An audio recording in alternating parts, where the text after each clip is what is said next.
ஆனால் இன்னைக்கு கொஞ்சம் பண்டல் ஏற்றுற மாதிரி பார்த்துக்கோங்கண்ணா. ஆல்ரெடி 3 நாள் ஆயிடுச்சு. இன்னைக்கு போட்டாலும் இன்னும் 2 நாள் ஆகிடும் வரதுக்கு.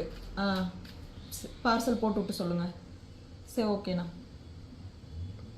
என்ன பிரி, புது ஸ்டாக்கா?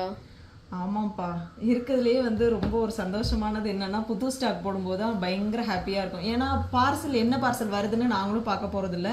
ஐட்டம் வந்திருக்கு அப்படின்னு அவங்க சொல்லுவாங்க, எவ்வளோ பீசஸ்னு கவுண்ட் மட்டும் தான் நம்ம கொடுப்போம். அவங்க அதுக்கப்புறம் அனுப்புவாங்க. அது ஃபுல் ஸ்லீவா, ஹாஃப் ஸ்லீவா, 3/4 பேண்ட்டா, எதுவுமே தெரியாது எங்களுக்கு. இந்த மாதிரி தான் அனுப்புவோம். இப்போ என்னென்னா, ரொம்ப நாளாக வெயிட் பண்ணிட்டு இருந்த நியூ ஸ்டாக் என்னன்னு பார்த்தீங்கன்னா, நிறைய பேர் வந்து டிஷர்ட் தனியாக வாங்கிட்டு போயிடுறாங்க, நிறைய பேர் பேண்ட் தனியாக வாங்கிட்டு போயிடுறாங்க. ஏன்னா சில பேர்கிட்ட பேண்ட் நிறையா இருக்கும், சில பேர்கிட்ட டிஷர்ட் நிறையா இருக்கும். இது என்னன்னு பார்த்தீங்கன்னா செட்டு. இப்போ வந்து ஃபுல்லாக அப்படியே செட்டாக போடலான்னு ரொம்ப நாளைக்கு முன்னாடி போட்டிருந்தோம். நம்மளோட ரெகுலர் ஃபாலோவர்ஸ் எல்லாருக்குமே தெரியும். இப்போ வெயிட் பண்ணி நாங்கள் வந்து அடுத்து போடுறது வந்து கோவாட் செட்டுக்காக தான். அதுவும் புதுசு, ரொம்ப ஃப்ரெஷ் ஸ்டாக் போட போகிறோம். எல்லாமே வந்து அடுத்தடுத்து அப்கமிங் வீடியோஸில் யூடியூப்பில் போடுறேன், பார்த்துட்டு ஆர்டர் ப்ளேஸ் பண்ணிக்கோங்க.